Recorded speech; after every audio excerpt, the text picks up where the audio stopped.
making an appearance here again on Tech Talk Taco Tuesday. Logan, this is the show where we talk about dirt bikes and dirt bike related products and life experiences. Yeah. So I had a real interesting class this weekend in the Jimmy Lewis Off-Road Training Academy. That's my business that I run, right? Yeah. And you weren't there because you were still being cleared by the doctor. Yes. And I had lunch with these two guys, and they're like, "Where's Logan?" And I'm like, "Well, a little under the weather and a little broken." They're like, "Yeah, we know. I know. Like, how come he's not here?" I'm like, "Well, because he's broken. He can't ride." I'm like, "Oh, we really wanted to meet him." They watch Tech Talk Taco Tuesday. I'm like, "Why do you do that?" and they're like, "No, it's really funny. I mean, we don't care what you say about the motorcycle stuff. It's like a soap opera. You guys are always doing something kind of wacky over there." And yeah, we really wanted to meet Logan. And they were saying, and so they only just recently started watching this. And I'm like, "Why do you watch it?" I'm like, we watch it. And they go, well, we watch it. So I started watching it. It's kind of interesting. So I'm learning a little bit here. So I went back to some early episodes where you're sitting in a bar. Like, so I kind of, told him the story of how this got started. And he's like, "Yeah. And then there's this little kid that doesn't say anything and can't read." But the episode I just watched, he's reading all the questions and so I was making excuses for you, Logan. I was telling them how hard it is to read these well-written, carefully orchestrated questions that we get. So no, it was you were missed the class. Yeah. Yeah. You want to know why you really missed out? I sent you a picture. Did you see the fat stacks of cash I sent you in that picture? Yeah, tips. Yeah. Lots of tips. Matt came down and made everybody happy. I think George and Jim pissed everybody off, but Matt made everybody happy. And then they were very appreciative of the food service staff. They said, but sometimes Jimmy, you should just shut up. But I was going to say it was amazing the efficiency of pizza delivery and handout yesterday. It was like at least 3 times as fast. We don't know why. So if you get really interesting tasks right before it's time to distribute the pizza, just go with it. Okay. Just go with it. Yeah, it was good. Yeah, we had great class, full class. We're back up to not full capacity because our capacity is somewhere in the hundreds. So we're still running at quarter capacity. Doing the 20 rider classes, 18 rider classes. So, but all good. Thanks everybody for joining in. I got a lot of questions because I took a week off. I went skiing last week up in Utah. That was really nice. And so George says, "So Logan feels good enough for T4, but can't come and help wash bikes." Matt said he's making $20 a bike. Yeah. Yeah. Look at Logan's just the whole time. Just yeah. Okay. Victor really wants to know, how do I change the capciones to Espanol? That's your computer, bro. Yeah, they designed these computers here in the United States, so you're going to have to live with it. He posted some stuff. I made some pretty good Mexican jokes for him on there. I don't remember what it was. And George is also reminding me that tonight's show is brought to you by ddcracing.net. You can reach over and grab that sprocket right there in front of you, Logan. Hold one of those gems up. We renegotiated the DDC deal, which meant I needed some sprockets. Actually, they've been back ordered for a while, and everybody's having supply chain stuff, and so he finally got the ones that I needed, the KTM 50s and the YZ 125/48 that I got because my YZ it's old aluminum sprocket, and so I replaced it with something I'll never have to replace again. So if you are in need of a really super durable, fairly lightweight, and I say fairly lightweight because it's made out of stainless steel. It's a steel sprocket, but it's way lighter than any other steel sprocket you've ever held up. The DDC ones are the way to go. And one of the best things about Nate at DDC is he really supports like off-road land use stuff. And I've said this, that's how I met him. That's how I got to know him. And I'm really happy that they're here on the show. And George is showing off with his new emoji. He's dropping emoji bombs in our chat room right now. Yep. Yeah, that's... or is it Victor? Oh, Victor's got one too. These guys. Okay, Logan, who else brings us this show? Honda. Honda. And their new 2021 Sierra 450R is designed to take you straight from the starting gate to Victory Circle.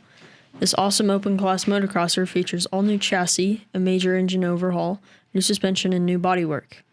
And you can forget about clutch fade, adjustment, or hand fatigue with the new hydraulic clutch system. Lighter than ever, the Sierra 450R explodes out of corners when it's time to increase your lead. So go on down to your local dealer to check out the 2021 Honda Sierra 450R. Go to mx.honda.com to see our full lineup of competition bikes. The Sierra 450R is intended for closed course operation only. Good. That worked out perfect. I was able to run and forgot to get the suds before the show. So I even had to open the box. That's how far it was. So good. Troy Hicks says, drink more tequila. That's how you change your captions to Spanish, evidently, on this show. Oh, yeah.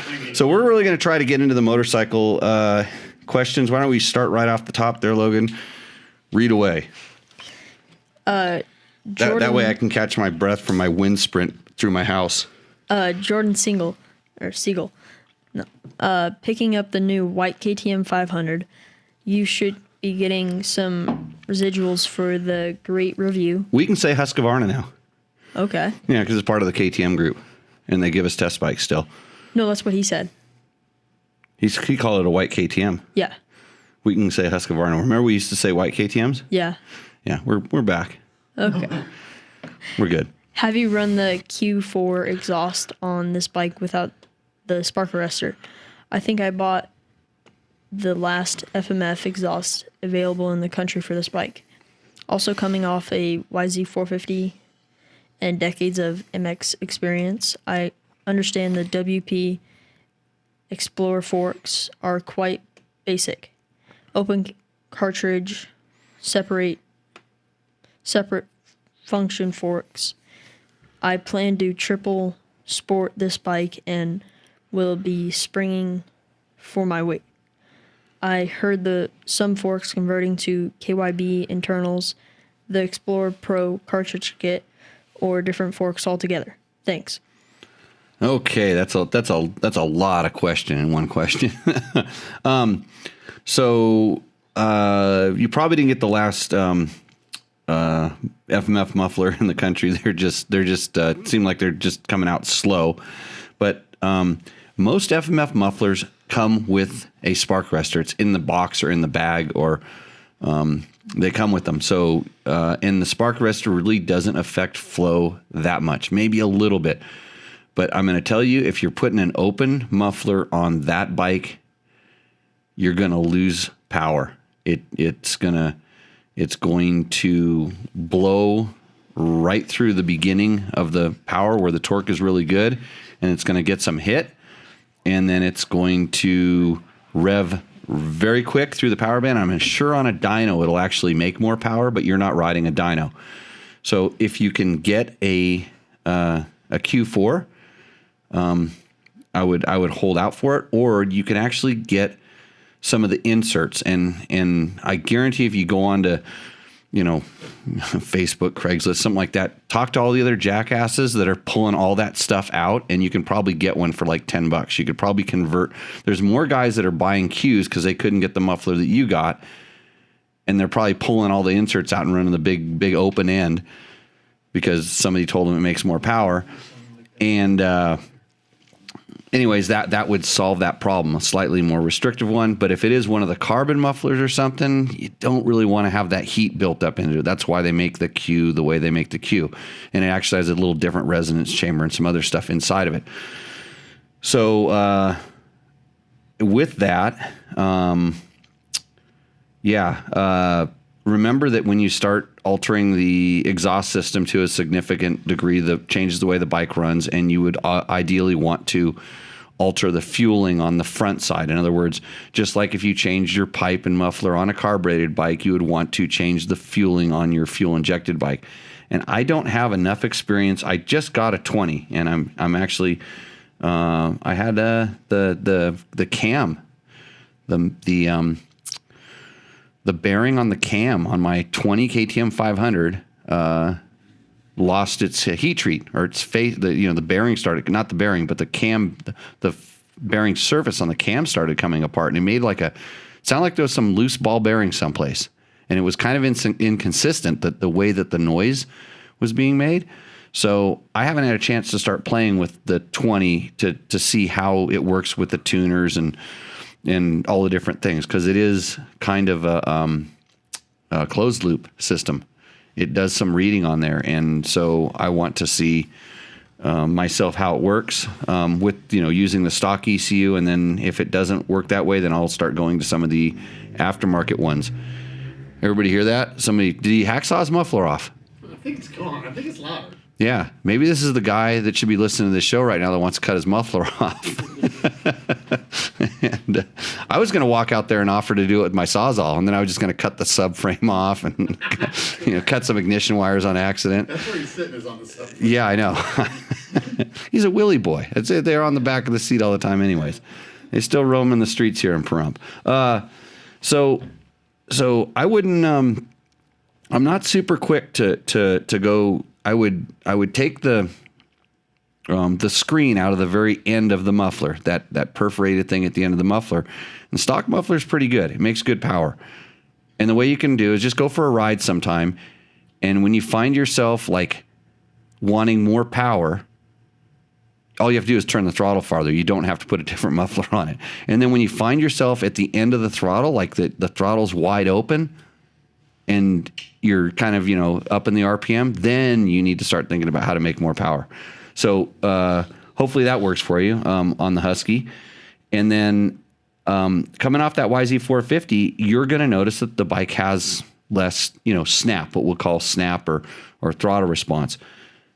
And everybody gets confused that means less power. It's just, it doesn't have as much snap at the same place in the throttle. It's more drivable. They work for what you're supposed to be doing, and I don't know what triple sport is. I know what dual sport is. What's triple sport? Supermoto wheels, right? He's gonna turn it into a maybe ice racing bike? Hill climber? I don't know. Yeah. So then onto the forks. That KTM I saw some other posts someplace today where some guy was basically claiming that KTM should warranty the forks, that they're so bad. The setup on them is so bad because even WP knows that they're bad because they sell cartridge kits and factory kit suspension and all this stuff like that. So I'm going to completely disagree with you. I'm actually for the intended purpose for, dual sporting on a 500cc bike. I think that suspension is actually really good. And they, a lot of times everybody goes, oh, they're cheapening it down. They're cheapening it down. They're making the fork so simple. It's open cartridge. It's crap. It's junk. And I'm pretty amazed at how good they get it to work with what they've got inside of it. And so, yeah, for sure there's a cost component. When they find out that they can reduce the number of parts, which makes it less expensive to produce, and lose weight, which is ideal. So they're kind of doing two things that are good. One's really good for them, but they've got to keep a certain level of performance on that bike. And there's plenty of companies that sell plenty of parts and plenty of things to do it. And I've got some really good, I've got this full Creft setup on a bike right now. And I can't tell you how the forks work just yet because I'm still working on getting the shock to work. So the shock it's gone back to Creft and now it's coming back. And so I haven't had a chance to really play with and feel the forks because essentially it's a match set because I asked them to do something specific to the forks, which I suspect they did, but right away when I got the shock wasn't even close to where I'd wanted it. And then so Can you hear that? I wonder if that comes through. I think, yeah. I think you can hear it. I look at the thing. Yeah. Yeah. Shotgun. Or stick. So we go out there and throw the 2x4 into the spokes. Back to, and I like dirt bikes, and I don't know why I get this. I want to just take care of this problem. I think you need to give your forks some time. And first of all, break it in, ride it for 5-10 hours, break it in, get your suspension serviced. And then after it's serviced and you have somebody that you trust that can go through it, that puts the right amount of oil in it and make sure it's good oil, and now everything's been broken in and clean. Now you have a baseline. And then especially if you were riding it and while you were trying, you played around with those, there's 2 clickers on it. It's really not that hard to play with it and see if you can get into an area that you're happy with. And if you can't, if you run out of clicker or something just seems horribly wrong, and not horribly wrong because you read about it or somebody told you about it on the internet, horribly wrong because of what you're feeling. Like you actually notice it's like, hey, this thing's like bottoming out, or this thing is too stiff. And it's funny because now I'm hearing that those bikes are, the EXCs, that people are complaining that the front forks are too stiff and too harsh. I'm like, where did this come from? Because they are always too soft, right?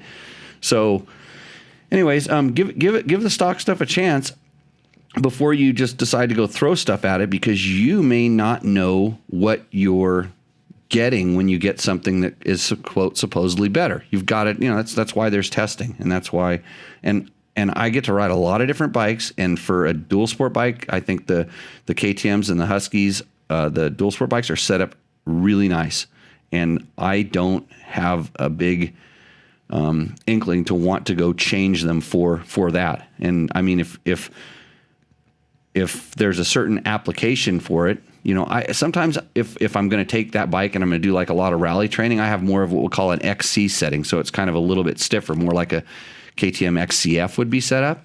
I have a setting that's sort of like that I'll throw into it. And I have a set of suspension that's that way.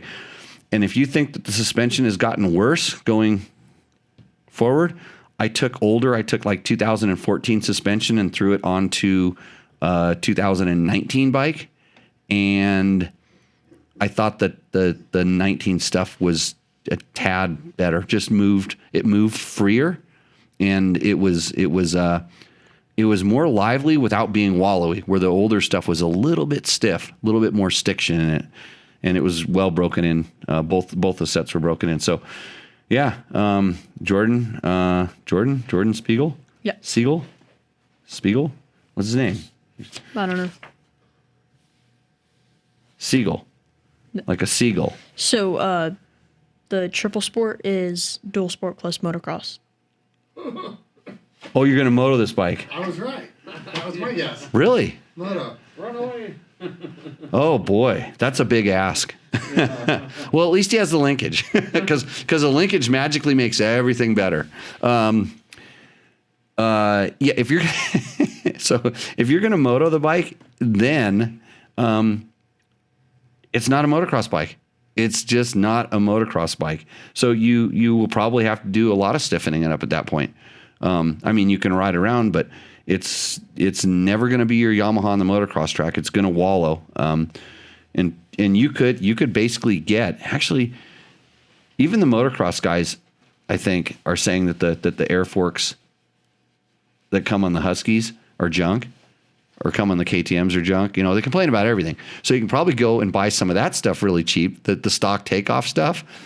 And then you could literally put the motocross shock and the motocross fork on that bike, and then maybe soften it a little bit. But the good thing about the air fork is just let a little air out and it's softer, and then it's good. But then people complain because it's air and not oil and springs. So triple sport is motocross. Is that what he replied? Yeah. Awesome. Yeah. So that's what I would do. And the power delivery is not a motocross power delivery. So yeah, you're taking a bike that was designed for one thing and asking it to do another, and that's always kind of difficult when you want to multitask. It's just like me saying I want to go single track trail riding on my adventure bike. I can do it. It's not the right tool for the job. So, okay. What's next? Scott Sindel. I bought a new, well-reviewed torque wrench, and I set it to 20 Newton meters, or Nm, to torque the triple clamps. But it seems way tighter than I would do by hand. So tight that I feel like the bolts are on the verge on stripping. I noticed the socket have a fair amount of play between the wrench and socket. Is that causing the torque setting to be enormously too tight? It shouldn't. I mean, the socket being a little bit loose shouldn't affect the torque, because once you load it, you're loading it. It's not like you're springing into it or something. 20 Newton meters on a triple clamp is a little bit heavy. 17. No matter where. I mean, 17 would be on the high side, and I don't even run them up to 17. So I don't. Some torque wrenches only work in one direction, and I've seen a couple different designs where torque wrenches only the head actually turns, so you can actually torque in a loosening direction and torque in a tightening direction, but it's not like a normal ratchet where you flip. It doesn't go both ways. It clicks, in other words, in one way. So I would check the torque wrench on something that's like a known factor before I started cranking on my bike. Find some bolt that's really tight on it, and then work your way up. Start at 8 and then turn it to 10 and click. Go 12, click, and work your way up to make sure that the torque wrench is working. And Bob's trying to raise his hand. Yes, Bob? A certified torque wrench only works one direction. Oh, a certified torque wrench only works one direction. Yeah, so I have seen people use their torque wrench in the wrong direction where it does not click, and trust that, that it was like, oh, it doesn't click, and then they're putting double, triple the torque into something, thinking that that's it. So maybe your wrist is actually a pretty good torque wrench, and it's telling you the right thing. And maybe check your torque wrench. That's what I would do for sure. But I don't think the loose socket head should have any effect on it. But yeah, so it's a well-reviewed torque wrench. I don't know, was it certified? Scott's. Is well reviewed. Yeah. Doesn't mean it's certified, so who knows what it is. I have a couple different torque wrenches, and I kind of check them against each other, sometimes, just to, it's a way to self-certify them. And then, so they all kind of need to work the same. Next. Emily Muslino. KTM 300 versus 250 for District 37 racing, desert racing. What's your weapon of choice between the two? Keep in mind the displacement rules. I love this show. Keep it up, and good work. Cheers.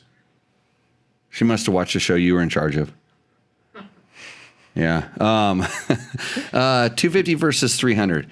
So in a racing application, I'm like desert racing or something where it's like not extreme enduro, but that's the only time of racing I've done any time in the last year. But anything aside from extreme enduro, I don't think that the 300 has that many advantages, because the 250, well, it kind of depends on how you ride a little bit. I mean, if you like to torque the bike even when you're racing, like once you start saying racing to me, I just expect you're wide open, you're pinning it, you're riding in the upper RPMs all the time, and a 250 doesn't give up that much to the 300 in those conditions. Like if I were to go to the motocross track, just the characteristics of the 250 tend to kind of suit me better, if that's anything. Not to say that I can't get lazy and the 300 is nicer, but when you start saying racing, I don't think there's a whole lot of disadvantages to the 250, and I'm not 100% sure what the class breakdowns are. What was the name? District 37. No, her name, his name? Emily. Emily. Is it Emily? I think so. Okay. How do you spell it? 2 E's. E-E. Oh, no. E-M-I-L-E-E. Emily. That sounds Emily. I didn't know that there was displacement classes in the girls. So. I didn't either. Yeah. So, yeah, I mean, I think like in the vet, isn't there a 250, a lightweight vet and a heavyweight vet or something? And So So there's different classes, but on that bike you could always just change the stickers. I mean, they look the same on the outside, right?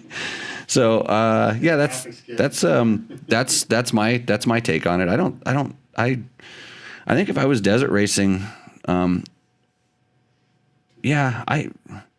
if I could say, I mean, for me, if I wanted to stay down the 250 class, I'd have no problem getting a 250 and staying down the 250 class. But they're both going to do the job. It's just, I always said, even back in the day, back when they were carbureted, back when they first started making, when they had all these different sizes, 380s and stuff, the bigger the displacement of the two-stroke, the less it kind of revved, and so if you like revving something, like revving a 300 was kind of pointless. And we used to spend a lot of time trying to get a 300 that had all that torque and then really working on getting them to rev without losing the torque. So there we go. Mike Smith, could you use the reverse polarity plug to jumpstart a dead YZ250FX with my FX 350 via both bike battery tender pigtails? No Kickstarters. I've got a father-son team jumpstart this method by unbolting the pigtail on the battery and reversing it at the battery. I thought this little plug would be stupid easy way. Stupid easy way. Yeah, so he sent a picture of a plug I think he'd kind of rigged it together where how you have the battery tender plugs, the chargers or something like that would go in there. And so he made this plug so he could hook his two battery tender cables together to jumpstart, I guess, his kid's bike on the YZ250FX, where I guess he was having battery problems. So like how you have a battery tender that trickle charges your Right. and there's a plug that hangs off there. Right. So imagine having those on both of your bikes, and then he made this jumper that he could connect both bikes. So if one bike were to go dead, I mean, yeah, if you're always going to be riding with your buddy and you expect one of the batteries will work and the other one is going to go dead or something, that would be ideal. Jim, our helper Jim here, he actually, instead of a battery tender, he made a plug that hooks up directly, the plug that they give you with the jump starters, the battery packs, because he also asks about, I say just carry a jump starter pack and then it'll work on anything. And but you might have to take the seat off to get to it or whatever you have to do to get the battery, but you shouldn't be having battery problems. I mean, they do happen. But if you're expecting battery problems all the time, maybe better preventative maintenance would help. But so Jim actually took the thing that you plug into your jumper, he actually made that so it hooks up to his battery, and so if he ever needed to, he could just plug it in and jump start it that way. So yeah, that's a good idea, I guess. But I would those jump start packs are so convenient, and you're a hero if you have one on the trail ride when your buddy's battery goes dead, and then you can charge your phone and all the other stuff. So, yeah. He also said, or carry a jump pack. 21 YZ250X is getting a battery upgrade soon. POS factory battery from new. He's saying the Yamaha battery isn't all that good, and I've heard people complain about them. I actually haven't had the Yamaha battery go bad. I do notice that they just don't start very well. The Yamahas are of all the electric start bikes and fuel injected bikes, they're the most inconsistent at starting. It's almost like they don't spin, maybe just don't spin fast enough. And so I thought it was the battery for sure. And I actually changed the battery out to another battery and actually tried one with more cranking amps, and it didn't seem to do much, didn't change anything. So, yeah, until I start having problems with the battery, I can't comment on that, but I'm pretty sure that I have heard people that agree with you. Chris Smith, have you ridden the AJPs? So Chris Smith asks this because the picture I put on the Facebook promoting the show was me on an AJP. So the answer is yes. I've ridden quite a few different AJPs. I never really, quote, tested them. I mean, I kind of rode him around enough to get an impression. And so, yes. So you think he wants to know what I think? Or does he want to know if I've ridden him? That's it. That's it. Yeah. Should I answer his question? Or did I answer his question? I think you did. What do you think about the AJPs? No clue. No clue. they're interesting. I'll tell you what. One thing that they are straight away. They're heavy. Every single one of them I rode was heavy. They build those things out of steel. But there's actually some of their bikes are really interesting concepts. They have like these air cooled. Something that'd be like a CRF 230, CRF 250, like the air cooled ones. They have these air-cooled bikes that they put in kind of a good-looking chassis with, decent type suspension on it, although it's all not top-of-the-line stuff. It's kind of middle-line stuff, but it's a good concept. The idea was to kind of keep the price down low and, have a mid-level performance bike, not a play bike, but not a full-on race bike, and something in the middle. And I rode a few different ones. They were just starting to experiment with their fuel injection. Last time I rode the small displacement bike, so it was need a little bit of work. And then I've ridden the big one that they make look like a rally bike. I don't know. It's like a 600 single or something. I've ridden a couple different people's bikes of those. And again, quite heavy, but interesting bike. So yeah, just a little bit. KTM is powered by a distinct ready-to-race mentality. KTM is the world's leading high-performance street and off-road motorcycle manufacturer, with North American headquarters based in Murrieta, California. Over the years, KTM has built a reputation as a fierce competitor on the racetracks around the world, and the brand's remarkable global success is reflected in every product it develops and every move it makes. You did that without looking at the last half of it, didn't you? No, you earlier I just moved it. I'm like, how did you do it? Because it ran off of the bottom of the page. Nobody saw that read coming, huh? Snuck that one right in the middle of the show, right, Logan? Yeah. Yeah. Taco Mike tells me that he's ready to support me when I'm ready to work on the O2 Equip 2020. Man, that guy's a glutton for punishment. He knows what a pain in the ass I am, and he still keeps coming back. I do need to do some of that stuff. It's funny because I see, I glance at all these all these posts of all these guys that do all this stuff. They always have to list. It's like here's my resume of what I've done to my bike, and I've taken the reeds out, and I've put this muffler on, and I've added this and this, that, the other, and my bike now runs basically. They basically say in so many words, except it's 3 paragraphs, my bike runs like shit. It hauls ass and it's super fast, but basically it runs like shit because a lot of these times these things are designed, it's designed to run with a exactly certain muffler and exactly certain intake track and exactly this and exactly that. And you can't just hand somebody the ECO and go, here, this is going to make it's like magic. It's going to make it work.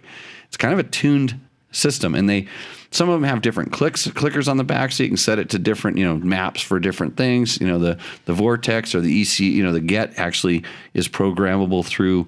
You can use an app to alter it, but it's so you can do some tuning on it. It's the base maps that I don't think it's still to this day, and Taco Mike, prove me wrong. I want you to hand me the ECU that I can put on my bike, whatever it is, that has better drivability than stock. And drivability generally occurs from the moment I start rolling the throttle on till about 1/3 into the throttle. And because after that, then most of the time you're on a load, but most of those times that part of the power band is completely forgotten when we're talking about aftermarket stuff. It's like, because the dyno doesn't register down there, and the dyno doesn't have limited traction, and the dyno doesn't do on and off throttle very well, and it's not a good tuning tool unless it's combined with a good development rider, in my opinion.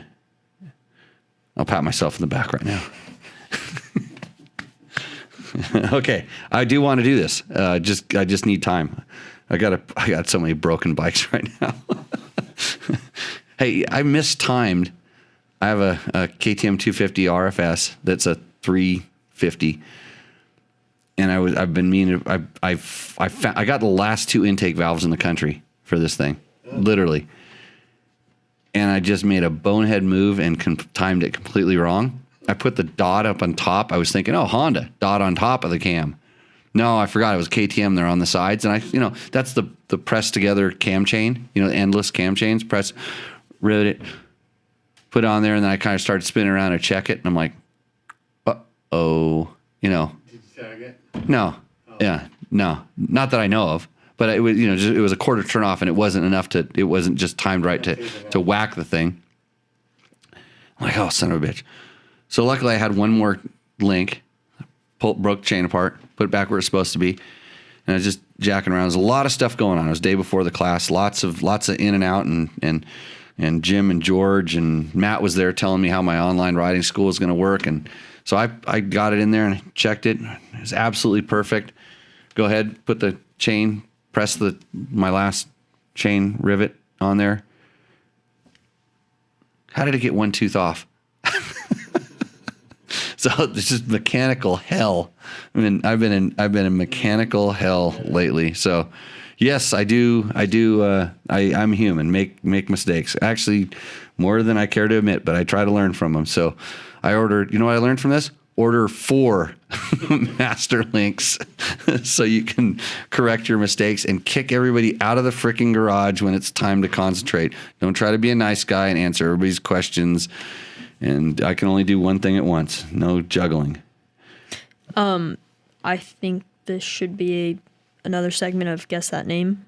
Oh, okay. I should try? Thank you, Logan. It's Carl... Emma and Carl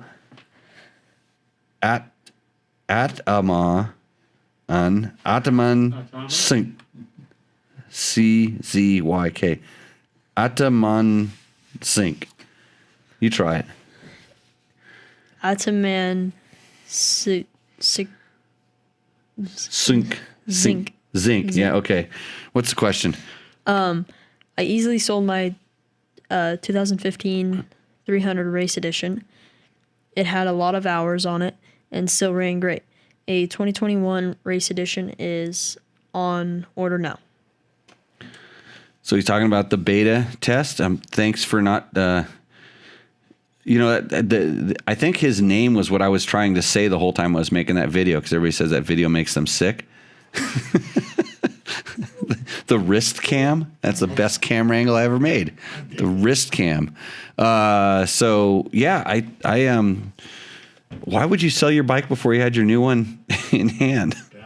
That's crazy. I mean, yeah, used bike prices are pretty good right now. So, okay, Lucky Charms. Oh, that's the next one, but Dave Black. Oh. I did a survey on my KLR Reform asking what their next bike would be. 50% of said T7. This was after the announced of the new KLR. I must have. It's funny because I'm pretty sure some of these KLR guys, the KLR owners groups and stuff, watched the Yamaha Tenere 700 video that we did, because I say it's like a modern day KLR, and that's either it's the worst insult you could ever heap on the KLR crowd, or it's the best compliment ever, And you were a KLR owner, you understand. Back in the milk crate days, the milk products, milk crates for panniers, cut milk bottles for handguards. There's amazing stuff we can do. But anyway, so he said 50% of them are going to move up to the T7 on his form. That's good. I'm glad that I have a good following with the KLR. I still say that is if you're thinking about getting into adventure bikes, the KLR 650 was the bike, I think the bike to start with. Still the best bang for the buck adventure bike you can get your hands on. You can still get them used. They're probably twice as much now. But right now for $2,000. You saw one for $2,000? $2,000 on Craig's right now. Oh. Vegas. Yeah. I just bought the KTM 500 that was on Craigslist in Vegas. You did? Yep. Yep. It's a smoker. Let's see. But I know how those things last forever, so I needed another one. So yeah, Dave, thanks for doing that. Thanks for doing that survey. I'm glad that you agree with me, because if you didn't, I'd tell you why you were wrong. Lucky Charms says, love the video. Do you still have the Tenere 700? No, I don't have the Tenere 700 because it was Yamaha's and they let us use it for the testing, and then they made us give it back. And I have two KTM. I have a 1090 and 1190 that I don't ride enough, and a 390 that I don't ride enough. And so I didn't need a Tenere 700 just yet. Sea Green. How close is the RR 300 to KTM 300 XCW? Same ballpark? They are the same ballpark. I think we explain it pretty well in our test. Oh, the test is in the magazine that nobody looked at. The Dirt Bike Test digital magazine issue 1 and done. That one. There's a really good test of that bike on there, and it explains it pretty good. But I'll go ahead and do it now because nobody likes to read. That was obvious. Exactly the same ballpark. And if I were to place the Beta 300RR, I would put it between a KTM XCW and then the XC, the 300 XC. So it's a little bit stiffer, a little bit more aggressive than the XCW when it kind of comes to suspension feel, but not as aggressive as an XCF. So it's still not to the point where I would really want to take a Beta 300RR onto the motocross track. I mean, you could, and it would do better in an XCW, but it's not. That doesn't have that little extra stiffness that like the XC has. Motor-wise, I think the Beta makes more power pretty much everywhere. It feels like it, and I'm pretty sure it does make more power everywhere. It's just not as smooth at the same RPM. It seems like the KTMs will actually go down a little bit lower in the RPM, of course, because they're fuel injected. And but for a carbureted bike, the Beta is amazing. You probably, if you didn't know, you wouldn't know that it's either one. you just that's what perfect jetting is like. That was a good bike. So yeah, same ballpark. It's just red. Jesse. It's like a gas. Yeah. See, that's KTM started feeling the heat from Beta, so they bought gas, and they go, we'll have a red one too. Jesse G. Leaning towards Beta, as it seems like KTM is cheaping out of a lot of little things on their bikes, like weak plastics. I have a 2013 KTM 350 EXCF, and it, to me, was built when KTM was really out to impress. Now they have huge followings, so they slowly start cheapening out on small details. Do you think he has a degree in business management or something? And that's what they taught him or something? Where at least he's leaning towards the Beta, because Beta's getting kind of popular, so that you might want to get one quick, 'cause pretty soon they're going to start, cheapening out on the plastics and stuff like that. You get a Beta, you're gonna notice that maybe that KTM plastic is actually pretty good. It kind of depends. It's funny because certain pieces in the Beta are actually pretty good, and other ones, they have weak spots. The plastic, and where's he coming up with that on the plastic on the KTM? I haven't noticed that. I've noticed they've gone to a little bit more, I would call it like automotive piece integration, like the fit on some of the stuff kind of integrates together and fits tighter, and it fastens not where we're used to. They have these, pretty interesting, ways of fastening, and they've goofed up some stuff like the double seat bolt on some of the bikes now they have that big one long seat bolt that goes through. I mean, like if you wanted something where Beta is awesome, you push a button and the seat comes off. Now that's like, why can't KTM do that? So there's things like that. I want to say that KTM is is teeter-tottering on where they're making the bike so light. They're so focused on weight. They're making the bike so light that there is, and my good friend Ray Conway says this, he says, there's just less motorcycle there. When all of a sudden you've dropped 15 pounds compared to your competitor, like where did it all go? Like where is it? And I haven't personally seen this turn up in a durability sense. So I've seen, parts fail here and there, but not in any level that it's okay. They're cheapening up their bikes. Oh, except for the forks. I mean, come on. Everybody knows that the forks are they just put them on there as a decoration because they expect you to buy another one. You had to be listening to the beginning of the show. So, or if you made it this far in the show, you know what we're talking about. But no, I think they're just if you're talking about a KTM or a Honda or a Yamaha or a Beta these days, in my opinion, you're talking about some of the best built bikes that are out there.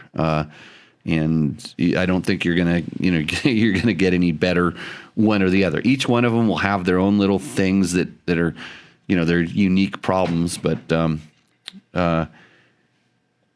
you can always buy used old. You can buy old KTM's. I am not for any particular reason except I can afford them. So, okay. Darth Biker, Baha Ha, is pronounced Baha Ha. No silent letters. Now I have to ask you about this, Logan. Did you read the end of that sentence before you read the first of the sentence, so you know how to pronounce it in the beginning? No, I read end? the whole thing. The whole thing, straight through. So you said it. You said it right. Baja. Yeah. Baja. Yeah. And he spells it Bajaj. Well, because he's talking about my KTM 390 video where I can't pronounce it. Well, I still can't pronounce it. Bajas. I can't remember. Baja.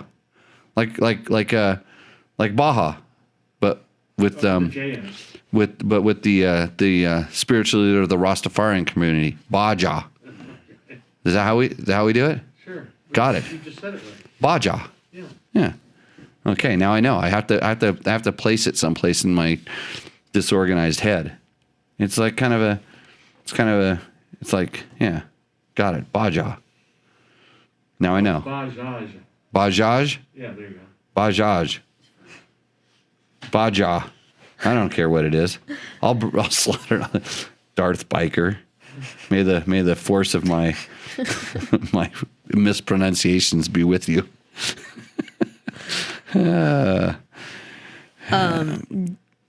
G.C. Simmons. Jimmy was wondering if you could answer this on your next show. I have a 06 Honda 250X with about 500 hours on it. I just did a piston and rings as it had been 2 hours since the last one, and it was burning some oil. Cylinder looked great. Crank didn't seem to have any play, and rod, small end, was tight as well. I put everything back together with new piston and rings and took it out for a ride to find that I'm getting some oil migration. I'm losing about 5 ounces of oil on a 3-hour ride from the tranny side, which ends up in the motor side. I use the same oil on both sides, not wanting to take it all apart again since I just put it back together. Is this a major problem I need to worry about, or can I just run it for a while as long as I'm not losing major oil? Thanks so much, Jimmy. Love the show. Well, thanks for loving the show. I actually glanced over and I saw how long that question was, and I thought, I bet you I can run and grab another beer. That's what I thought. And then I go, well, all the questions are the same, so I'll just come back and just tell them to turn the throttle farther. and then I realized that a couple sentences, this guy actually has a real problem. Good job on getting how many hours? 600 hours? 500. 500 hours on a Honda 250X. Okay, if you read the internets, those motors are good for 22 hours and then they blow up. Right? No. I mean, that's what you in the old days. That's they were known for some substandard valve material or cylinder head. I don't know. Is it the cylinder head or the valve that was soft? Something was soft. Yeah, the 250X. Oh yeah, they had those cheap titanium valves. Yeah, it's titanium valves that just they would just wear out. It was just they were sanding themselves down, kind of like KTM RFSs do, but at 50 times faster. So good job on getting that thing out. So what he did is he did a full rebuild, and now he is getting oil to pass from the transmission into the motor, and he wonders if it is that big of a deal. So 5 ounces on a 3-hour ride. So I'm thinking of how many shot glasses that is right now. That's how I do this math. That's a fair amount. It's not going to hurt your transmission because that's not enough to come out of the transmission. But I will tell you that extra oil going into the motor is going to cause problems because there's just not enough volume in there. It's actually, I think motors tend to run hotter when there's too much oil in there. They build up pressure because the crank is splashing into oil that it's trying to evacuate, and it can actually cause big problems. I'm kind of surprised it's not going the other direction. So what it sounds like your problem is it's the seal behind your crank, your crank seal on the clutch side. That should be the only way for the oil to pass into that. And I suspect when you did the rebuild, you replaced that seal, but Bob's raising his hand as if he knows something. No, did he clock the rings correctly, and are the rings broken in? Did he clock the rings correctly, and are they broken in? I mean, you think that could draw enough of a vacuum inside of there no way. I don't know. Yeah, not with just, but he's actually sucking it from the transmission side into the motor side. Oh, then it's that blown. Yeah, it's the seal. Yeah, it's the seal. The same thing when you get an air leak on a 2-stroke. When it starts sucking air in through the crank, it makes that popping noise. Or a lot of times it comes through the ignition side. This one is actually the only logical transfer is from behind the output shaft, and that's actually odd. So I would, it looks like you're going to be rebuilding the motor. I mean, it's not super critical, but if you started getting much more oil than that inside of your engine side, then it would be a problem. I would drain everything out and do it again. I mean, it seems kind of strange that it would be sucking in that's unusual, that way. That is really unusual. Yeah, an old KTM and that 2008 to 2011 KTM, that was like they actually started to drill cases out so they'd be a common case because they were so bad. But yeah, I would put the proper amounts in there because I'm not sure where you're getting how you're getting those measurements, and they seem like you've got a good exact measurement. I would do it again just to verify before you do it, and then go from there. Let me know how that turns out because I'm actually interested in that. And Victor wanted to hear, Victor, I got something for you. He says, is there any advantage in changing my forks on an XR650R to modern ones with stiffer springs? Well, you know what I actually have leaning up against my wall in my shop right now? I have a set of Pro Circuit clamps with a set of CR250R forks on it that was set up for an XR650. And I have an XR650 that has stock forks on it right now with stiffer springs, stock forks with stiffer springs. Do you wonder why they're sitting up against the wall? But if you're interested in it, maybe we can work a deal because you've given me some pretty cool furniture, so I can give you some really cool furniture too, because that's what those forks are right now. Man, they're bitchin' clamps. It's like Works Pro Circuit looking clamps and stuff. So nice stuff. They might have fallen off of a truck someplace. A friend of mine didn't. Because of how well they worked, probably. They're like, here, Jimmy, take these. You're a junk collector. Yeah, Victor, text me. We'll figure something out. You can tell me how they work. Because in your world, if it looks cool, it's better, brother. Chris Reel actually chimes in. It says, "Is in my opinion that the big XR needs some front end flex to take the shock loading out of your hands. I did a full upside down fork setup and the bike was evil. Went back to the conventional forks and the bike was much easier to ride." I wonder if he's had the same forks that I've had, because we do have a common friend that seems to have these kind of parts.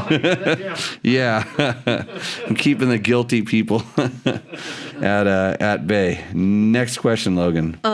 Johnny Campbell says crank seal is in backwards or the spring popped. There we go. Man, that's why it's great to have people that know what they're talking about. Does JCR off-road tuning? What's your? They have a JCR Speed Shop. They can probably build that motor into something sweet. Or, well, it depends on where he's at. Maybe he's near where Eric. How do you say his last? Eric Citron. What's Eric's last name? Johnny's the old mechanic. He was Ricky's mechanic this year. Eric Citon. Yeah. He just opened up his new shop back east. And he's a master on those motors. In fact, Ned's CRF 250X that's still out here, it may have 500 hours on it, was built for a Dirt Rider 24-hour back in the day. Johnny's, through JCR Speed Shop, Johnny prepped this bike for our comparison. And that thing is tight. So, yeah, seals in backwards, or that's good news. Good info. Okay. This could be one to get. Yeah, okay. We're not. Johnny Campbell was. We texted him. There's no way he's listening to this show. We texted him. We went to the expert for this.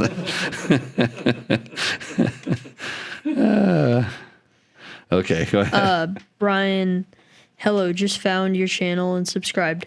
Thanks for a very, very thorough review. I'm stuck between this bike and the new Honda CRF 300L.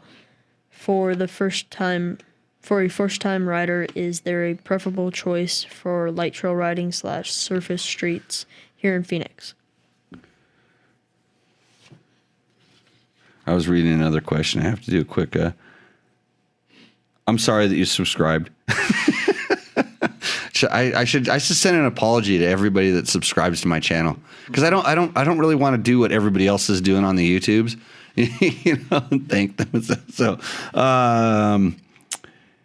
So he's talking about the KTM 390. I don't remember which video it was coming from. He was talking about the KTM 390 or the Honda CRF 300L. And what is the CRF 300L? That's the rally, that's the adventure. Yeah, that's right. Because they have a normal one and CRF 300L Rally. So less fairing. Once you say like trails, and I have to be careful when somebody says trail riding. For some people, trail riding is just kind of moseying down dirt roads and gravel roads and stuff. And for that, you can have the fairings and stuff like that's no problem. Once you go into like we call single track trails, I don't like fairings. I don't like things that are big and bulky and stuff. So the standard 300L would probably be a better choice, just because it's a little bit smaller. It's a little bit more like a dirt bike when you start talking about trail riding. But I promise you that the KTM 390 will beat it on power. Just because it is a little bit bigger. It's the 390 and stuff, but it kind of depends on how much power you really need at that point. But light trail riding. It's the minute you say trail riding, I always go with smaller. That's just the default answer. Go with the smaller, more lighter, more agile vehicle, no matter what it is. So, Brian, hope that helps you out. Love the podcast and appreciate all you do to get good information to us. Well, that's Brian too. Hey, thanks. Oh, okay. Yeah. Hey, I got to tell you a little bit about some climb gear. I am a big fan of climb gear. I've been wearing it since day one, really, on the motorcycle side of things. And if you're not familiar with them, they come from a snowmobile background.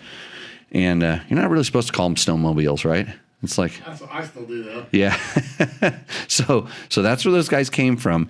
And especially if you're looking for gear that is like really weather tolerant, you know, if you want some gear that's gonna protect you from the elements, this is where Climb Gear shines. And a lot of the stuff that they make, you don't actually see it on me because it's underlayers. And right now we are kind of in this transition time where it's cold in the morning and it gets warm during the day. And if you're doing these all day rides, you know, it's real important to have something that you can wear underneath that'll keep you warm, but you don't sweat yourself out, and it moisture wicks.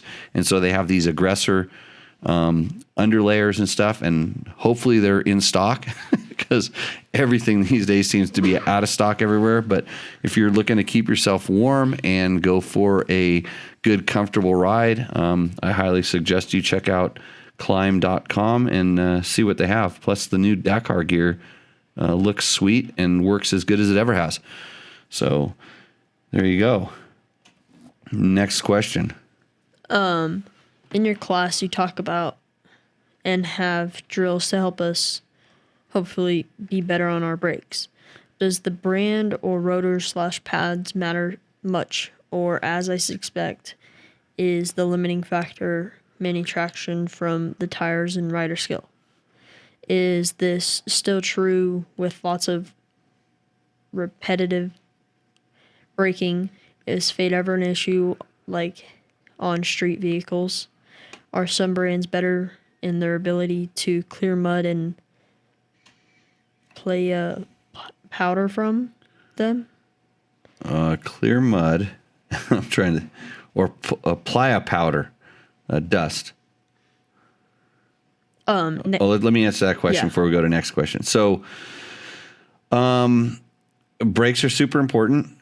Basically, brakes determine how fast you can go because they let you slow down. Is the brand of pads and rotors? It is very important. And most of the bikes come with pretty high quality stuff these days, for sure. But if you're looking for something more, and this is where it's difficult because each I've tested all the different brands and stuff. Each brand has like a slightly different feel and a little bit of a different character. And if you're going that way, Bob, you know, there's beer down at the end of the hall in the box. Yeah, getting deep into this show. Every brand has a slightly different character and a feel. And so it sort of depends on what you're looking for. But it is all dependent on the tire you're using. If you're using a junk tire, doesn't matter how good your brakes are because the tire is going to limit how effective everything is. So, you know, start with what's touching the ground, of course, making sure your tire is good. And hey, I'll actually do a little plug here. Kenda tires are, in my opinion, some of the best when it comes to control on the brakes. It's really why I fell in love with the Parker DT front tire, which everybody goes, why do you run that? Look at that little mushroomy knob. How does that work? Great, especially when I'm on my brakes. But back to the pads. I typically, out of all the different pads and rotors and stuff like that, the ones I've really kind of fallen in love with are the Galfer stuff. And it's just because it's super high performance. It's really high performance. And the feel is really, really consistent. The durability is good. Everything about it's really, really good. And I've tried rotors from braking, you know, even some of the lower cost ones like Tusk, and you know, some super high end ones like I'm trying to think of there was an yeah, I don't know if MotoMaster. I think theirs were kind of like more of the middle of the road stuff. But the Galfer stuff is just very, very consistent. Braking stuff was always pretty good. The one brake pads that really impressed me were AP Racing.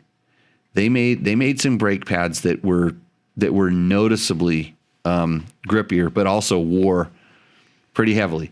And then you start talking about fade and stuff like that. Generally, unless you're kind of in a racing application, and generally it's rear brakes and stuff where guys are just dragging their brakes. The reason the brakes fail or fade is because they're dragging them. It's really rare that you're going to have somebody, overheat or overrun a front brake.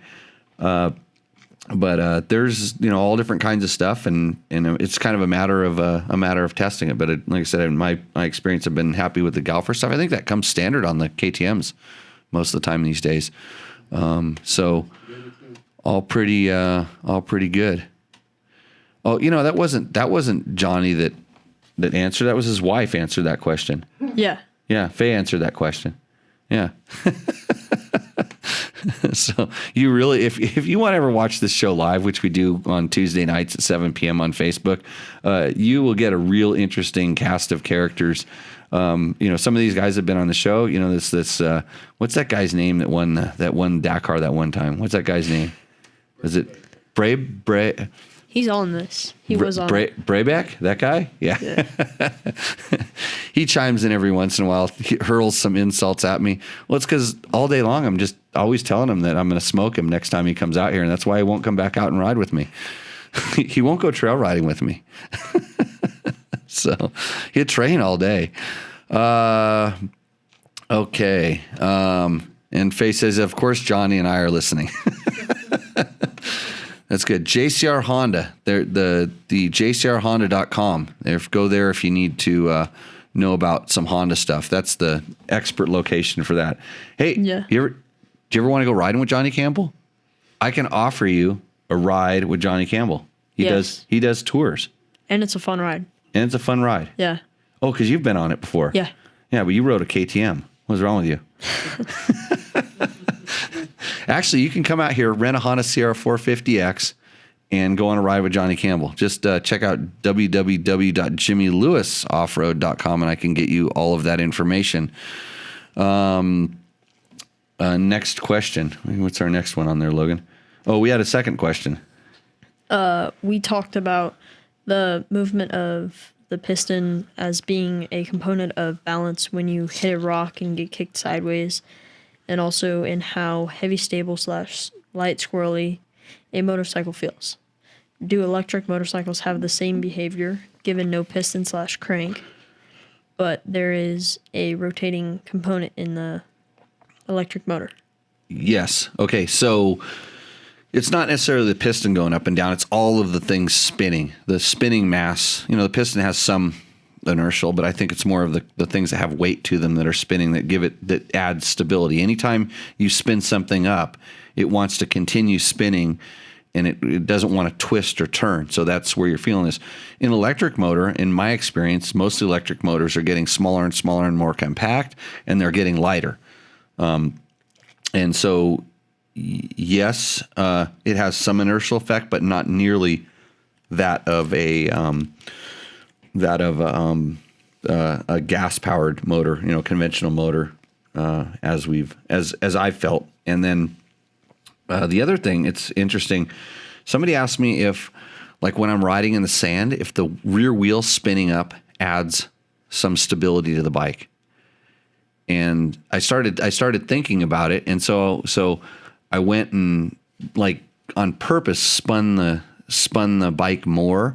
The thing is because the rear wheel's spinning, and I was getting it going really fast, probably like 40 miles an hour, and I was doing maybe 15 or 20, and I was trying to see if I could feel any effect, and I really couldn't, because I think at that point that the traction is playing a bigger role, or it's not allowing whatever the traction is doing, it's not, to get the wheel spinning up like that. Because I went out and did it on hard pack as well, and got it spinning, and then tried to feel any stability. And I think since the wheel's spinning around the wheel's spinning, and that's at that point when it's spinning like that and it's trying to grab, that's almost like the center of the bike. And it's also in relation to the, because at that point it's trying to lift up, and it's sort of pivoting on that as opposed to pivoting someplace else. And then it was also the engine, in order to spin the tire up like that, the engine was revving. So it's kind of it's kind of in tandem. And yes, when it's revving up. So the other thing I did was I started going off of a little jump and trying to turn off the jump, low RPM and high RPM, to see if I could feel the wheel. And then I started noticing, since that everything's interconnected, engine RPM, it was really hard to get the wheel spinning up that high with a low RPM in the motor. So I couldn't do any sort of a test, but that's the kind of weird stuff that I'll actually go out and try to feel to see if there's something to it, especially for, teaching. I want to be able to teach this when we're in the school and explain it, but then just for my own kind of curiosity on how this, when you get my age, Logan, and you can't do all this stuff that you want to do, as far as like, I want to do those scrubs off the jumps and all the things that kid, all the stuff Paul Torres is now doing on all the damn adventure bikes. And now he's riding around on dirt bikes and making us all look silly. It's like, I want to do that, but I want to ride tomorrow. I don't want to go to the hospital. You know what I mean? Yeah. A little bit. Yeah. Right. So I do these control experiments so I can feel like I'm doing something better than somebody else. What was that? Testing yourself. Testing myself. Yeah. I'm testing. Pushing yourself. Yeah. Testing. Kind of trying to figure out stuff. So yeah. How's that shoulder? Good? Yeah. Still hurt? Very minimally. Very minimally. Can you tell when it's going to rain? I don't know what. I've heard people say that, but I have no clue what it. Well, you need to go someplace where it rains first. Yeah. So we live in Valley of the Dirt People, which is kind of like an acronym for dust and dirt. So, what's the next one? Got another name? Equila. Equila. Well, if you change the E to an F, it'd be fuckula, but it's Iculia. Got it. I need a video of you using the Rabaconda. No, you don't. I have one like you. I'm nowhere near being able to bust them out like they do on their videos. Did we do this question last time? Do you remember this? No, I don't remember it. No. Yeah, something reminds me of this. Maybe I read it and I just remember it now. I'd like to see what hangs you up and how you deal with it. Well, I'll tell you right now, I drink a beer before I change tires. Straight up, like almost every time. It's just a good way to, because beer makes it fun, is what I always say. And so I'm going to have a good time changing the tires, so I have myself a beer. And that's how we get started. The right attitude. It does take that good attitude then. Yeah. 2 tires. Went with a gummy on my rear with the moose, and it won't be long before I have to wrestle with that thing again. Not really happy with the fatty on the front either, so I'll probably be changing them both. Going to be going through some beer. Well, he's on already. that day. See, he already had that. Wasn't even a useful comment that I just made. He's already going to do that. Yeah, I'll get a video out, but I got to learn how to use it better. It's just like anything; it takes practice. That is a tool that requires a certain amount of finesse, and there's a certain. It's just like changing a tire in general. There's certain angles that you want to use the Rabaconda at. There's certain places where you fold the tire irons down, and to me, I'm still in the learning phase of it, and it definitely made stuffing, rally-sized moose into tires easier because for some reason I was able to keep the tire from popping off the rim because the big mooses really want to have them. It's really hard to keep the moose on the rim. So. When I get good at it, I'll do a video. Or maybe I should do a video now, not publish it, and then show you what I looked like and then how I improved. That'd probably be the way to do it right, because I'm not afraid to show you wrong, but I don't want to advertise it. Yeah. Okay, I saw Victor says, which climb jacket do you recommend for long adventure rides? My wife is complaining that the Army surplus parka is not cutting it. Man, they have. I run like the Latitude. There's the Latitude jacket, and there's another one called the, I can't remember. The reason I'm confused is because I'm actually testing some prototype thing that's new, that's kind of along those lines, but different. It's really good. It's more like kind of a shell. It's meant to wear with like some protection stuff underneath it, and so I'm all confused on which ones are which. But it's like the Latitude, or I guess on their scale it'd be the one less. But I do not wear the Dakar jacket. But definitely, George, not the Badlands Pro. That's even out of my price league and stuff. I mean, that's a really nice jacket, but I prefer something a little more simple.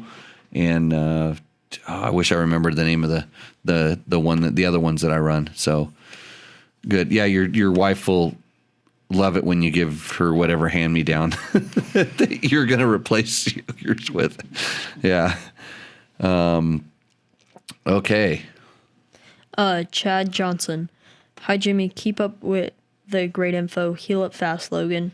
It's great to hear Johnny, Ricky, and Andrew race / Dakar stories on your show. There's a Husseburg 570 for sale here in. Got it. I beat you to it. Yeah, I didn't. Yeah, You didn't expect it, right? It's been a little light on the Husseburg talk lately. Yeah. Weird. The ad reads as if you wrote it, telling how great and how much horsepower it has. You know, I'm actually, I've been going to Husseburg's Anonymous, Logan. I admitted I had the problem, and so you saw that it was sitting out. Jimmy actually over there, when your dad rolled up, he goes, "Oh, I see you had the Berg out," and I'm like, "Well, yeah." I answered it kind of subtly. I didn't really. Well, so I'll tell you what happened. Well, so I usually ride it in a school. And since I've been having to ride these piddly little KTM 500s and 350s lately, I really lust after the Husseburg. I want to ride it, so I actually pulled it out and put it on the apron, and I filled it up with gas, and I just let it sit, and I walked by it, and I didn't ride it. So I think I'm getting. I'm doing okay. I mean, I did start it a couple times, like. You know when that thing starts, it just the noise that comes out of it. It's like, you know how like Yamahas, like people know how Yamahas sound. They make that throaty noise that comes out from underneath the seat. Like that's nothing compared to what this Husseburg sounds like. So if you think your Yamaha is fast, like you should ride a Husseburg. They're good. Yeah. Gyroscopic effect. Okay, what are we? Doug Burrow. So, which one would you choose? More east through like GNCC racing? Thanks for your opinion. It'd be really good if Doug actually told us what he was referring to between which would I choose? I think. Oh man, is that an email? I think it looks like it was an email. Oh, I know what he did. He put the two bikes in the subject line. Okay. And so he used, and Bob, you do this too. You think the subject line on the email is like part of the stuff that I'm going to read. You corrected me on that, and I quit doing that. Okay. Well, I'm just trying to bring you into the modern age. And that's like Logan corrects me when he takes his phone and points it at something and he can read another language. Yeah. Yeah. It's like we're all learning. It's a big learning curve around here. So I think he was asking about, oh man, I feel bad, Doug. But it's because of your incompetence with the current means of communication. It's like you probably should have hit me up on Grindr. I think that's where I'm at. I'm registered right now. And then in the app and shot a couple pictures and sent them over to me of what we're talking about, and then we talk it up. So which one would I choose? I can't remember. I think it was YZ250FX versus something, and you're gonna have to email me back. I blew it. Not on Grinder.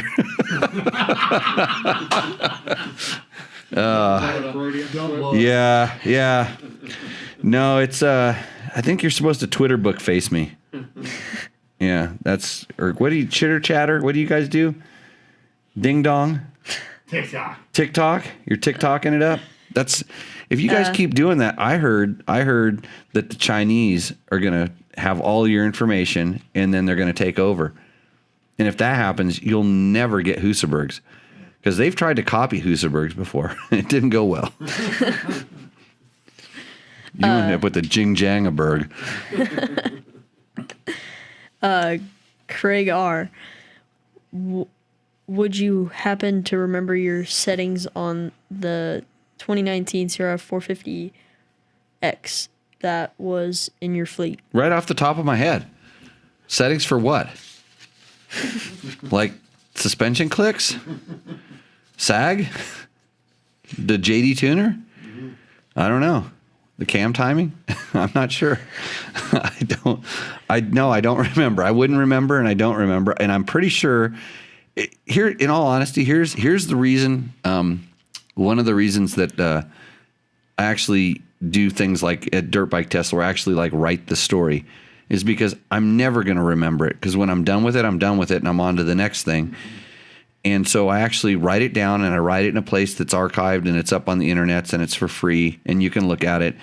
And if you look at it, I might make the $19.19 that I made off of YouTube videos last month.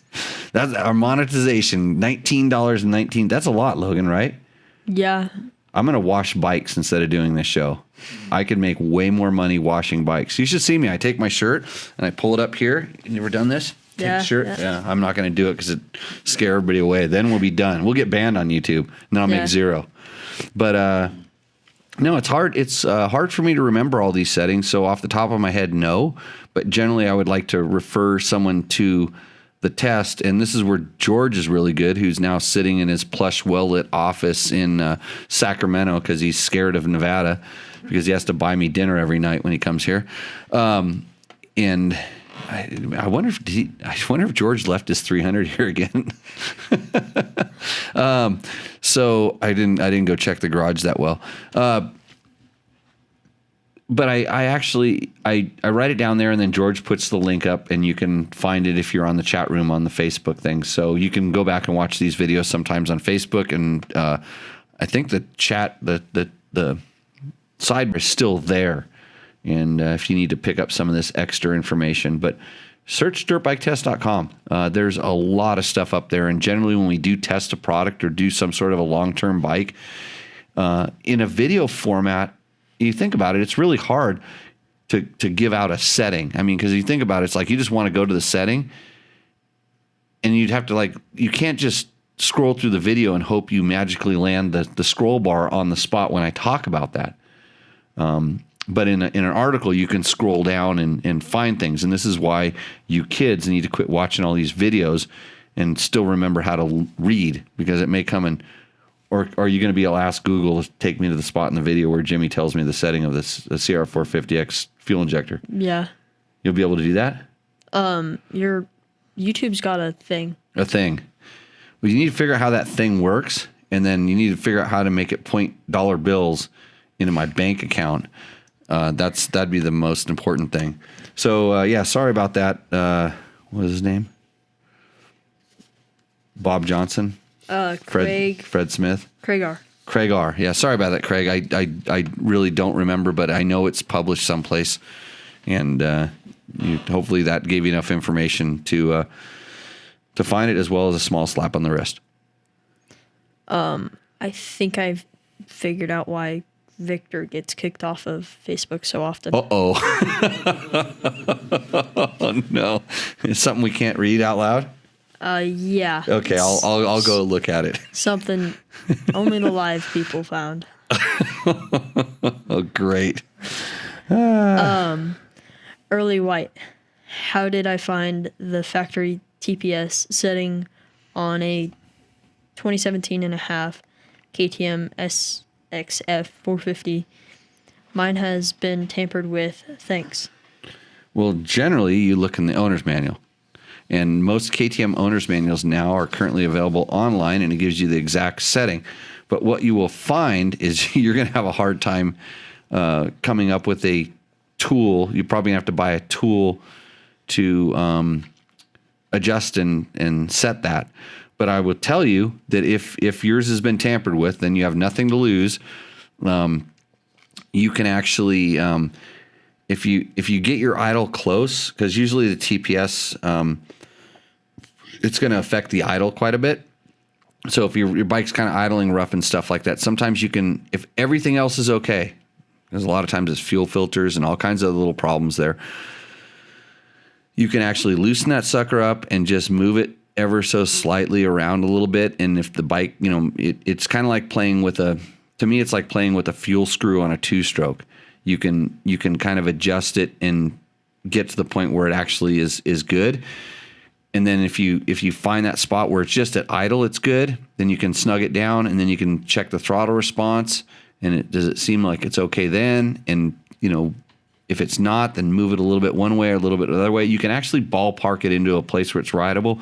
But to get it right, you're going to need a tool that reads off of, gives you the voltage reading of the TPS. Maybe you already have that, but the number, actually, you could probably do this, Logan. If you picked up your phone and you read that question into your phone, like that girl that's inside of your phone, do you have her? Yeah. I have a dude in mind. He talks in a nice deep voice. Says, "Yeah, Jimmy, I'll get that info for you right now." It'll probably tell you the reading you're supposed to get, or it'll refer to you some form where it's probably there, or it'll probably send you to the 3 or 4 guys that sell that tool that you need. So did I answer his question? Yeah. Okay. We got any questions on the chat there? Besides Victor trying to get thrown in Facebook jail. What do they call the jail down in Mexico? The clink? What do they call the clink down there?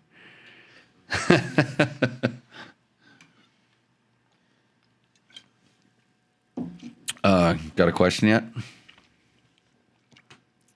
Not yet? No. This is good podcasting. Yeah. It's all quiet. Like you can hear the computer running. This is when we need the Willy Boy to be going up and down the street. Yeah. Let's see. Oh. And I see some comments. Something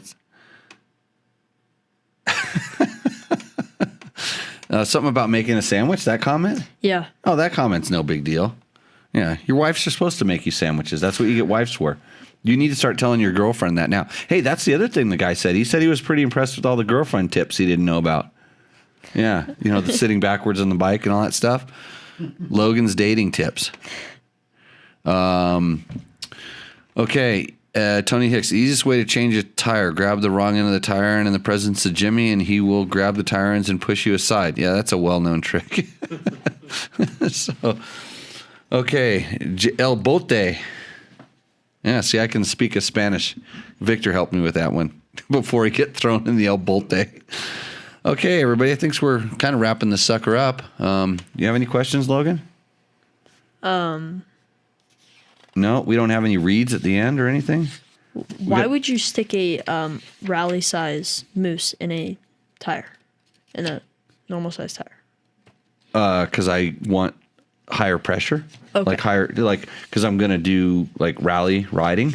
Okay. And that's so the rally mooses are generally bigger than a normal moose. It's a really tight fit. It's like a really stiff moose. And just like, some people when they ride off road, they run higher tire pressure than like for motocross and stuff like that. That's what a big thick moose will do. Okay. When you stuff it into the normal size tire. And rally tires in general are a little bit bigger too. So when I say I'm stuffing a rally moose in there, it's usually a rally moose that's been used by the rally guys that's now no longer good for them. Free. And it's kind of free. Yeah. It kind of came free. And so I put it in a normal size tire and it's still too big. And then I get some rallies out of it too. But that's how we do things around here. We use everything to the takeoffs and stuff like that. Makes it work out pretty good. So we should probably do that one more time, because you're going to tell everybody about the Hondas, even though you ride a KTM. Yeah. I want to, up on Dirt Bike Test, there should be something on the CR450 RX real soon. I know Scott and Trevor had one, and they compared it to the KX450X, and so that should be coming out soon. But they're doing it at the pace they're getting paid for it, which is pretty free. And how would an analog voltmeter work? Analog voltmeter. That's like licking the top of a 9-volt battery, right? Exactly. Yeah, it works for me. That's about as accurate as adjusting the TPS like I just told you to. It's like, is that 9-volt battery good? You put it on your tongue, you go, yep or no. And that's how, if I'm, so the joke on that last question was you're going to need a special tool. And I don't know the number of the setting. So, but you can, 2021 Honda Sierra 450. Yeah. What did George just send me now? All new. That's last year's post. They released 2022 Hondas already. Really? I'm pretty sure I'm pretty sure that they released them already. So, okay. Got that? Honda's new 2021 Sierra 450R is designed to take you straight from the starting gate to Victory Circle. This awesome open class motocrosser features all new chassis, major engine overhaul, new suspension, and new bodywork. And you can forget about clutch fade, adjustment, and hand fatigue with the new hydraulic clutch system. Lighter than ever, the Sierra 450R explodes out of corners when it's time to increase your lead. So go on down to your local dealer to check out the 2021 Honda Sierra 450R. Go to mx.honda.com to see our full lineup of competition bikes. The Sierra 450R is intended for a closed course operation only. That was almost as good as those two girls that you brought in here to read it last time. Yeah, what happened to them? Yeah. What happened? What happened to our assistants? They're helping one of their neighbors. That sounds nice, Yeah. but not as good as like being here to support Tech Talk Taco Tuesday. Yeah. Got to get it. They got to do some better scheduling. Just tell them every Tuesday, and then Wednesday afternoon it's Tech Talk time. Are they coming in to help edit tomorrow? Yeah. They are. Yeah. Oh, okay. You guys going to record the pre-reads and all that stuff? Sure. And you guys are starting your own podcast pretty soon. All of the girls that showed up last week want to. Oh yeah, what are Just they going to talk about? God only knows. God only knows. Shut up. I know that. They won't shut up. They don't shut up. Well, they got the equipment here. If they need Yeah. to start the God Only Knows podcast, and they can talk about whatever they want. It's open for them. I mean, if they want to talk about racing, because I thought they were going to come in and I was going to give them a hard time about race, because they raced last weekend, right? Yeah. You know what was funny? Also funny is in the class, one of the guys in the class said, yeah, his daughter was out racing Works. And he showed me a picture of the podium, and his daughter and one of the other ones, their name starts with a B, was No way. was on the podium as well. It's like Women's C or something like that. And so it was kind of funny. And I was going to give him a hard time because the guy who comes to my class, like I was going to tell him that the reason that his daughter beat her is because his dad's in the class getting lots of good information, passing it on down to the kid, and that's why. So anyhow, if you want a riding school, we have some openings left. We have 2 more classes this year. You're gonna be teaching at the next classes? Hopefully. Hopefully. Yeah. You can putt out there and still yell at the adults. Yeah. Like you should be able to do that. Yeah, I mean you'll get close. Yeah. No crashing. So we have class in April, first part of April, and class in May. And I would be willing to bet that if you're here at the April class, you might get to see some factory rally guys hanging around. So all good on that. Okay, well, thanks to everybody for joining. We have any last minute questions? Nothing came in? That was it? Someone throws up they should make a cooking class. Oh, a cooking class. That was the same guy that said his wife is there to make him sandwiches. Right? Well, that's good. Glad Heather isn't watching, but that's because she's in the kitchen making me dinner. So, and with that, guys, we will hopefully see you out in the trail if I don't get murdered in the kitchen. Cheers.